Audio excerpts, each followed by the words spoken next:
An August Midnight by Thomas Hardy, 1840 to 1928. A shaded lamp and a waving blind, and the beat of a clock from a distant floor. On this scene enter, winged, horned, and spined, a longlegs, a moth, and a dumbledore. While mid my page there idly stands a sleepy fly that rubs its hands. Thus meet we five in this still place, at this point of time, at this point in space. My guests besmear my new-penned line, or bang at the lamp and fall supine. God's humblest they, I muse. Yet why? They know earth's secrets that know not I. Okay, this is a poem by Thomas Hardy. Thomas Hardy was a Victorian poet and novelist. He was also an architect. And he was very, very fond of nature. He's a Victorian realist, and he was a romanticist as well, was affected strongly by the poetry of William Wordsworth, who was also a nature lover. He came from Dorset in England. Let's see. What's this about? Well, if we look at the title, it says An August Midnight. So it's midnight and it's August, and we need to take the title into account for several things in this. A shaded lamp, a waving blind, and the beat of a clock from a distant floor. So this sets the scene.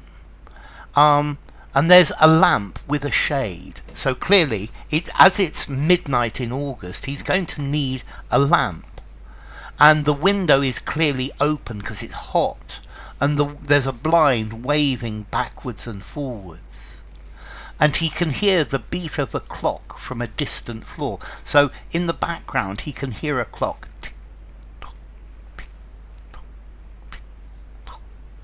So it's this... the beat of the clock, it tells about the silence of this moment. And I think it's very clever the way he's using this beat of the clock to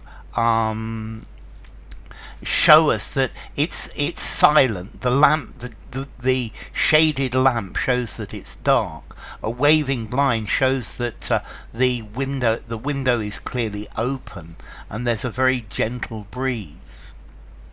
On this scene enter, winged, horned, and spined, a longlegs, a moth, and a dumbledore. So into this place, into this world where he's sitting writing, enter something with wings, something with horns, and something spined. And these are a longlegs, a moth, and a dumbledore. So a longlegs is a daddy longlegs, and it's about that size. It's called a crane fly, and it's got very long legs. That's why it's called a longlegs, and it's got these wings, and it can fly about. So the longlegs is winged. Horned with horns, and the horned is the moth, because very often the pattern on the wings of the moth near the head, it looks like it's got horns. And a dumbledore. Now, a dumbledore normally is an old-fashioned word for a bumblebee. But it can't be a bumblebee. Firstly, because a bumblebee doesn't have spines. And secondly, because it's midnight, and you won't see a bumblebee at midnight. And Hardy knows all about his insects, and in this case a dumbledore is actually a beetle. It's a cockchafer beetle, although most people say it's a bumblebee. It can't be a bumblebee. It's a beetle, and this cockchafer certainly has spines or on his legs and things like that. So suddenly onto the scene come this daddy longlegs, a moth, and a dumbledore, while mid my page there idly stands a sleepy fly that rubs its hands. And so mid my page, on the middle of my page, so clearly we now have this image of Hardy. He's sitting there at his desk and he's writing his poetry, and in the middle of the page there stands a sleepy fly, a fly that's sleepy. So the fly is sleepy because it's night, and the temperature isn't as high, and the fly is rubbing its hands. And you've seen flies do this. It's a lovely description where the fly is cleaning its front legs.